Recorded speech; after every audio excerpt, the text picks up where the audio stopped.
오늘 읽은 성경 말씀 빌립보서는 우리가 잘 아는 대로 바울이 로마 감옥에 있으면서 빌립보 교우들에게 보낸 편지입니다. 그래서 우리는 빌립보서를 옥중서신이라고 그렇게 이야기합니다. 그런데 놀라운 것은 감옥에서 이 편지를 쓰면서도 그는 기뻐하고 있다는 사실입니다. 본문 다음에 나오는 10절을 보면 내가 주 안에서 크게 기뻐한다. 보통 기뻐하는 것이 아니라 크게 기뻐한다고 그렇게 이야기합니다. 사도 바울의 이러한 모습은 얼마나 아름다운 그리스도인의 모습입니까? 그리고 바울은 자기만 기뻐하는 것이 아니라 이 편지를 받는 빌립보 교우들에게 주 안에서 항상 기뻐하라. 내가 다시 말하노니 기뻐하라고 그렇게 권면하고 있는데 반복해가지고 기쁨을 강조하고 있는 것을 보게 됩니다. 그리고 5절에서 너희 관용을 모든 사람에게 알게 하라 그랬는데 정말 마음에 기쁨을 갖고 있는 자답게 너그럽게 사람들을 대하고 모든 사람을 품는 이러한 자리에 이르라는 거예요. 그 이유는 뭡니까? 주께서 가까우시니라. 여기 가깝다는 말은 시간적으로 주님의 재림이 가깝다고도 해석할 수 있지만 장소적으로 주님이 가까이 옆에 계신다. 주님이 내 옆에 가까이 함께 계시는데 기뻐하지 않을 수 없다. 오히려 기뻐하지 않는 게 이상하다. 바로 그러한 의미가 되는 것입니다. 이러한 모습은 정말 그리스도인의 아름다운 모습이죠. 베드로 사도는 베드로전서 3장 3절에서 너희 단장을 머리를 꾸미고 아름다운 옷을 입고 보석을 차고 그렇게 하는 것으로 하지 말고 오직 마음에 숨은 사람, 속 사람을 온유하고 안정한 심령으로 하라. 이것이 하나님 앞에 값진 것이다. 바로 그리스도인의 아름다운 모습을 이야기하면서 그 마음속에 기쁨이 있는, 그래서 관용을 모든 사람에게 나타내는 것이라고 설명하고 있는 것입니다. 그리고 또 11절에서는 뭐라고 이야기합니까? 어떤 형편에서든지 내가 자족하기를 배웠다. 그렇게 이야기합니다. 도대체 바울은 감옥에 있으면서 어떻게 그렇게 기뻐할 수 있었는가? 자족할 수 있었는가? 그 내용이 무엇이고 그 비결이 무엇인가? 오늘 우리는 또 어떠한가? 바울 사도와 우리 자신을 비교하면서 은혜를 받고 교훈을 받고자 하는 것입니다. 바울의 기쁨의 내용은 첫째는 빌립보 교회 성도들이었어요. 본문 1절에 바울은 빌립보 교우들에게 편지하면서 나의 사랑하고 나의 사모하는 자들, 나의 기쁨이요 면류가 아닌 사랑하는 자들아, 이렇게 호칭하고 있는 걸 봅니다. 사도요 목회자인 바울의 기쁨의 대상은 사랑하는 성도들이었어요. 바울은 데살로니가 교우들에게 편지할 때에도 데살로니가 전서 2장 19절을 보면 우리의 소망이나 기쁨이나 자랑의 면류가 아닌 무엇이냐? 그가 강림하실 때 주 앞에서 너희가 아니냐? 바울은 성도들이 언제나 기쁨의 대상이 되었던 거예요. 그러니까 성도들만 생각하면 감옥에 있어도 기쁜 거예요. 여러분, 우리의 기쁨의 대상이 뭡니까? 재물입니까? 돈입니까? 뭐 값비싼 의복입니까? 고급 자동차입니까? 큰 저택입니까? 바라기는 우리의 기쁨의 대상이 바울처럼 교회에서 늘 자주 만나는 성도들이 되시기를 주님의 이름으로 축원합니다. 모든 충현교회 성도들이 여러분의 기쁨의 대상이 되어야 합니다. 절대로 성도들 간에 서로 만나거나 대화하기가 부담스러워서는 안 될 것입니다. 얼굴을 돌리고 외면해서 안 될 것입니다. 그저 만나면 좋고 기쁘고 사랑스럽고 그래야 한단 말이에요. 충현교회 한규선 목사님 부임하셔가지고 교우들 간에 서로 인사할 때 어떻게 하시죠? 예. 사랑합니다. 목사님, 사랑합니다. 장로님, 사랑합니다. 집사님, 권사님. 얼마나 좋습니까? 근데 바라기는 입술만의 립 서비스가 되어서는 안 될 것이에요. 진심으로 우러나오는 사랑의 고백이 되어야 할 것이에요. 사실 빌립보 교회 안에도 크고 작은 문제들이 있었습니다. 그 교회에 열심히 일하는 지도자들 사이에 다툼이 있었고 의견 충돌이 있었습니다. 그래서 바울은 빌립보서 2장 앞에서부터 벌써 그리스도인들이 마땅히 갖추어야 할 그러한 태도를 이야기하는데, 마음을 같이 해라, 같은 사랑을 가져라, 뜻을 합하라, 한 마음을 품으라, 아무 일에든지 다툼이나 허영으로 하지 말고 오직 겸손한 마음으로 자기보다 남을 낮게 여기라, 그렇게 이야기했어요. 여기 너희 안에 이 마음을 품으라 곧 그리스도 예수의 마음이니, 그렇게 이야기했는데 예수님의 마음이 어떤 마음입니까? 그가 근본 하나님이신데, 그런데 하나님과 동등됨을 취할 것으로 여기지 않고 오히려 자기를 비우고 종의 형체를 가지고 사람들과 같이 되고 사람의 모양으로 나타나셔서 자기를 낮추고 십자가에 달리셔서 죽기까지 복종하셨다. 바로 그 주님을 본받고 그 주님의 마음을 품으라는 거죠. 사실 내가 그렇게 하면 모든 성도들이 부담스럽거나 거리낌이 되지 않을 것입니다. 문제는 누굽니까? 납니다. 내가 주님의 마음을 품지 못해 그렇죠. 내가 나를 낮추지 못해 그렇죠. 내가 주님의 십자가에 죽지 않아 그렇죠. 사람들로 인해서 왜 상처를 받고 스트레스를 받습니까? 그것이 바로 나 자신이 문제가 되는 것입니다. 바울은 오늘 본문 2절에서 내가 유오디아를 권한다, 순두개를 권한다 그러면서 주 안에서 같은 마음을 품으라, 그렇게 이야기하고 또 나와 멍에를 같이 한 내게 구하노니 그럽니다. 클레멘드, 유오디아, 순두개 모두가 다 빌립보 교회에 열심을 품은 일꾼들인데, 그들을 가리켜서 주님의 일을 함께하는 멍에를 진 자다, 이렇게 이야기합니다. 멍에는 밭을 갈 때 쟁기를 연결해서 짐승의 어깨에 고정시키는 기구입니다. 보통 농부들은 싱글 멍에를 사용하죠. 그러나 때로는 큰 힘을 발휘할 때는 더블 멍에를 사용합니다. 그럴 때 이 두 마리 소가 멍에를 메고 각자 움직이면 안 되는 거죠. 그러면 힘을 받아 밭을 갈 수 없죠. 그러므로 두 마리 소가 함께 멍에를 메고 밭을 똑바로 갈기 위해서 협조를 잘해야 되고, 그리고 이제 보조를 잘 맞추어야 되고, 그러기 위해서 소들에게 인내가 필요하고 때로는 아픔도 견뎌야 하는 것입니다.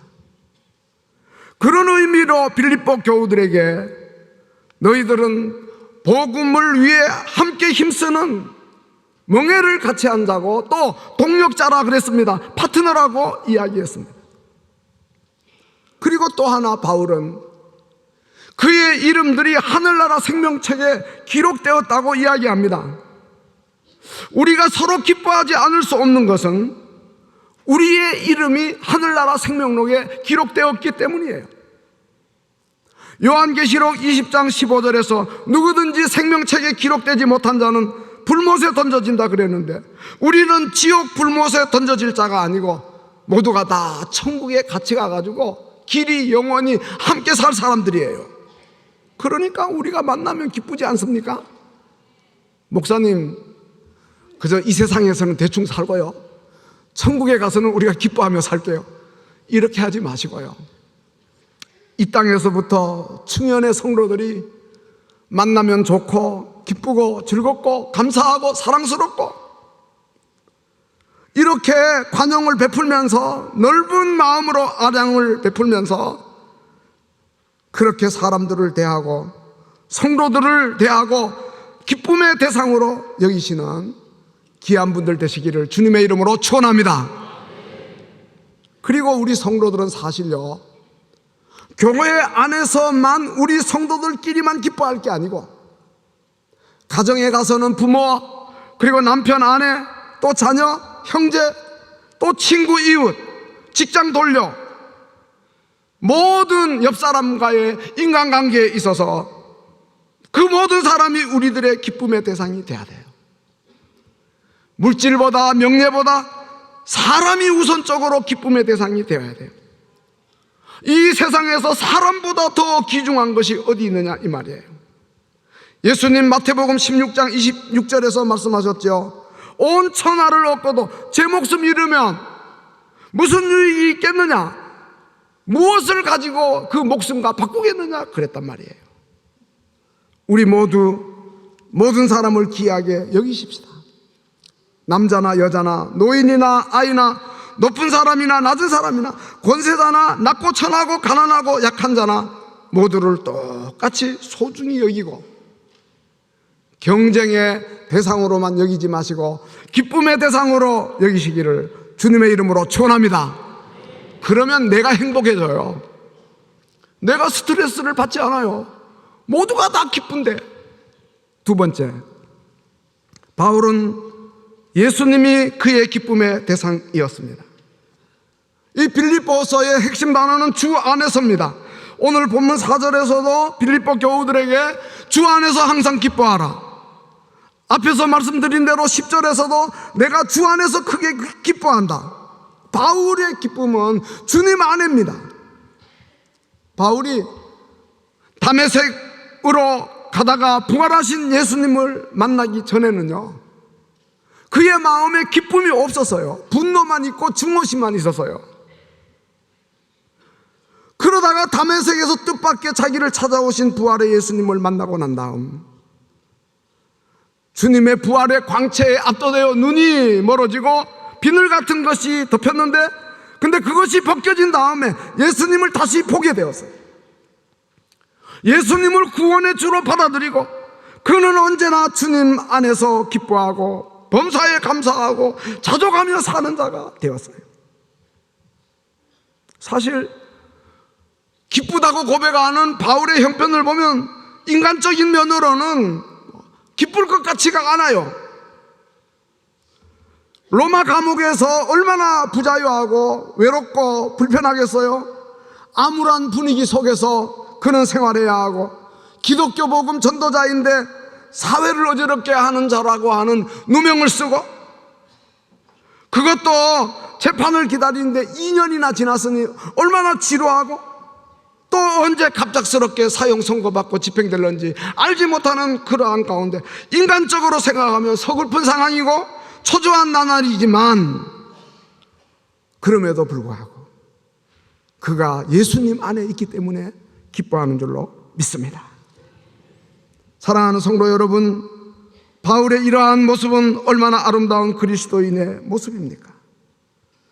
오늘 우리들은 정말 웃을 일은 없고 기뻐할 일을 찾아보기 힘든 세상을 살지만, 그러나 예수님 안에서 환경을 초월해서 예수님을 인하여 기뻐하며 살 수 있는 복된 성도들이 다 되시기를 주님의 이름으로 축원합니다. 우리는 다 예수 믿기 전에는요, 기쁨을 몰랐어요. 왜냐하면 우리가 예수 모를 때에는 우리 욕심에 끌려 살았기 때문이에요.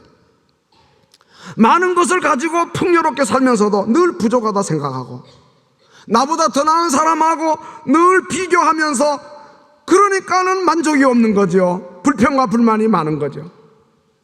그러나 예수 믿고 난 다음에는 언제나 주님 예수 그리스도 안에서 항상 기뻐하며 범사에 감사하며 살게 되는 거예요.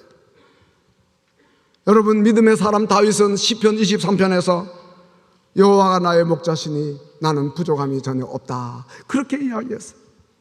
겨우 이것밖에 안 되느냐 그렇게 생각하지 않고 그래서 원망하고 불평하고 그러지 않고 오히려 시편 23편 5절에서 내 잔이 넘치나이다 그래서 나라고 하는 그릇에 비해서 하나님이 부어주신 은혜가 너무 크고 넘친다. 왜 그렇습니까? 그가 나를 푸른 풀밭에 누이고 잔잔한 물가로 인도하시니까, 내 영혼을 소생시켜주고 또 자기 이름을 위해 의의 길로 인도해 주시니까, 때로는 사망의 음침한 골짜기 지날 때도 없지 않지만 해받지 않도록 그 지팡이와 막대기로 안위하시며 함께해 주시니까, 그러니까 걱정되지 않고 마음이 편하고 기쁘다는 거예요. 내 평생에 선하심과 인자하심이 정녕 나를 따르리니 내가 여호와의 집에 영원히 살리로다. 평생 동안 내 옆에서 가까이 계시면서 나를 지켜주시는 그 주님 때문에 나는 기쁘게 살다가 그리고 천국에 들어가서 여호와의 집에서 영원히 살 터이니 저 천성 향하여 고요히 가리니, 우리는 그렇게 찬송을 부를 수 있는 것입니다. 사랑하는 성도 여러분, 우리가 예수 안에 있어서 기쁩니다. 우리가 예수 믿고 제사함 받았으니 기쁘고 의롭다함 받았으니 기쁘고 또 우리가 하나님의 자녀되고 천국 백성이 되었으니 기쁘고, 우리가 비록 부족해도 교회에서 하나님의 일을 감당하는 일꾼이 되었으니 기쁘고, 장차 주님 재림하시면 부활의 첫 열매가 되시는 주님의 영광스러운 부활에 참여할 터이니 기쁘다. 그리고 천국에 가서 주와 함께 영원히 살게 될 것을 생각하니 우리 마음은 기쁘지 않을 수가 없어. 비록 감옥에 있어도, 어떤 환경에 있어도, 병상에 있어도, 때로는 실패하고 하지만 그래도 우리는 주님 안에 있기 때문에 기쁘다.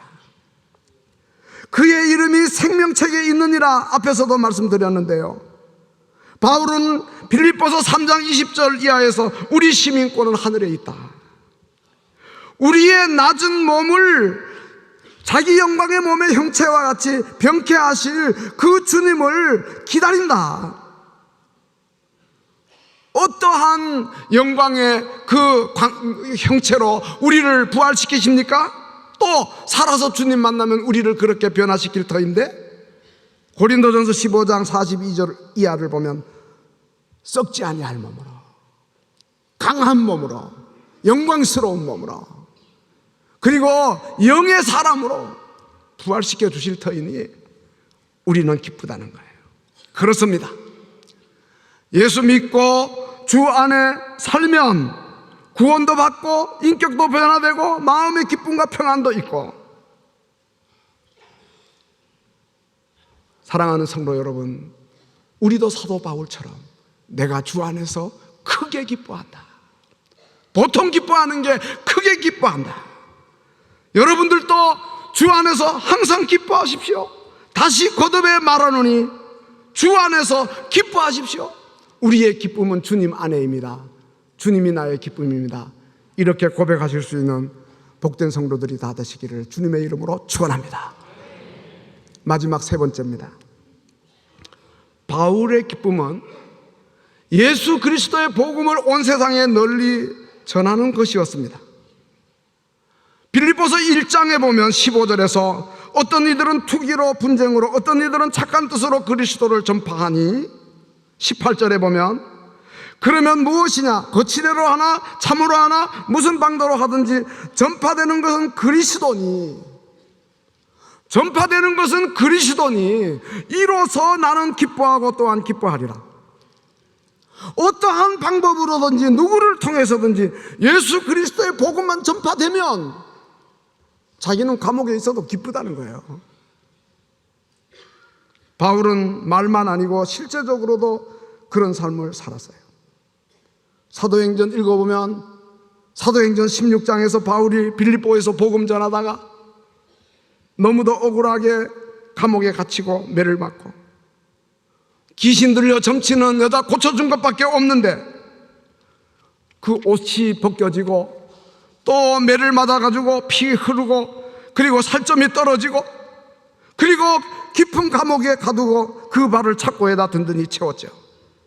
근데 바울은 그런 가운데서도 신라와 함께 하나님께 기도하고 그 죄수들 옆에 있는 사람들 듣도록 하나님을 찬송하고, 그러니까 깊은 밤중에 갑자기 큰 지진이 나서 옥토가 움직이고 문이 열리고 창고가 풀리고 막 그럽니다. 깜짝 놀란 간수가 자다가 일어나가지고 옥문들이 열린 걸 보고 이 죄수들이 다 도망갔구나, 나는 이제 죽었다. 그래가지고 칼로 빼가지고 겁을 먹고 자결하려 할 때에 바울이 뭐라 그럽니까? 당신의 몸을 상하게 하지 말라, 우리가 다 여기 있다. 그러니까 이 간수가 등불을 달라 해갖고 뛰어와가지고 무서워 떨면서 바울과 신라 앞에 엎드립니다. 선생들이요, 내가 어떻게 하여야 구원을 얻으리까? 바울이 말합니다. 주 예수를 믿으라, 그리하면 너와 내 집이 구원을 얻으리라. 바울 사도는 억울하게 매맞고 피 흘리고 살점이 떨어졌고 온몸이 상처투성이지만, 그러나 신라가 예수님에게로 돌아오는 게 기쁜 거예요. 벌써 다 그 잘못 용서했고 그의 복음 전하는 걸로 인하여 기뻐하고 있는 거예요. 바울은 이렇게 복음 전하는 것을 그의 큰 기쁨으로 여겼습니다.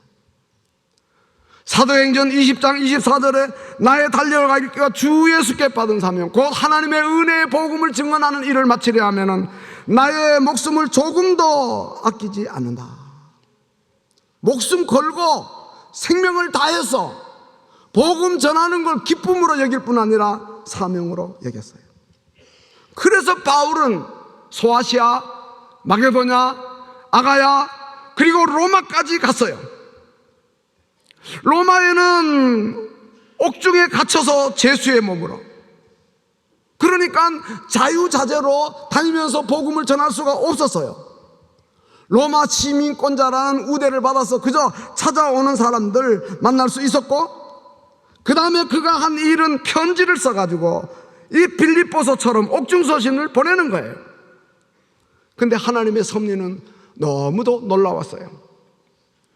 바울이 만일 말로만 복음 전하고 끝났다면, 감옥에 갇히지 않아서 제한받지 않고 그렇게 했다면, 그 시대 그 장소 거기에 있었던 사람들은 복음을 들었을는지 모르지만 우리는 복음 못 듣잖아요. 근데 감옥에 갇혀서 편지를 쓰니까 그 편지가 지금까지 보존되어서 여러 나라 말로 2000년이라고 하는 역사와 함께 오늘 우리에게 전달되어 우리가 읽고 듣고 배우고 그래서 구원의 자리에 이르게 되었다는 거예요. 정말 오묘한 하나님의 섭리 아닙니까? 예수 그리스도의 복음을 전하는 일이 얼마나 기쁘고 보람된 일입니까? 아마 바울이 지금 여기 와 계시면, 아니 내가 편지 쓴 게 여러분들 손에까지 들렸어요, 여러분들이 그 편지를 읽고 예수 믿어요, 얼마나 좋아하겠냐. 이 다음에 천국에 가면은 또 얼마나 기뻐하고 얼마나 보람된 일을 했다고 생각하겠나 이 말이에요. 복음 전하는 일이 이렇게 귀하고도 놀라운 일인 것을 우리가 알게 되는 거예요. 여러분, 우리의 최고 최대의 기쁨은 바로 성도들이 되어야 되고 예수님이 되어야 되고, 그리고 예수의 복음을 전해 열매 맺는 것이 우리의 기쁨이고 보람이 되어야 하는 거예요. 미국에서 한 주일학교 교사가 골목길에서 놀고 있던 4명의 아이들을 교회로 데려다가 예수의 복음을 가르칩니다. 근데 아이들이니까 떠들고 장난치고 성경 공부 시간에도 그럽니다. 그래도 하나님의 말씀을 부지런히 잘 가르쳤습니다. 그런데 30년의 세월이 지난 다음에 이 주일학교 선생님이 생일을 맞았는데, 축하 전보가 왔는데, 4통을 받았는데, 바로 그 30년 전에 골목길에서 전도해가지고 데려와 가르친 4명의 아이들이었어요. 시간과 함께 그들은 놀라웁도록 모든 사회 각계에서 영향력을 끼치는 자였는데, 한 사람은 중국 선교사, 또 한 사람은 연방정부의 은행 총재, 또 한 사람은 미국 대통령의 비서, 그리고 또 한 사람은 미국의 31대 대통령 허버트 클락 후보였습니다. 대통령 후보라는 말이 아니고 그 이름이 후보예요.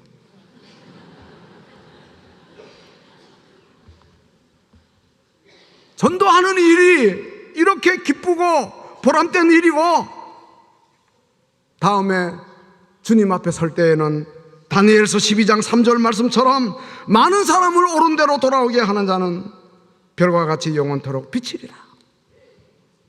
그리고 우리가 전도하는 것을 그 복음 받은 자가 기쁘고, 그리고 또 복음 전한 우리도 기쁘고 보람되고, 그리고 하늘에 계신 하나님이 기뻐하신다는 것을 누가복음 15장에서는 어린 양을 찾아서 기뻐하는 목자의 비유와 잃은 드라크마를 찾아서 기뻐하는 여인과, 그리고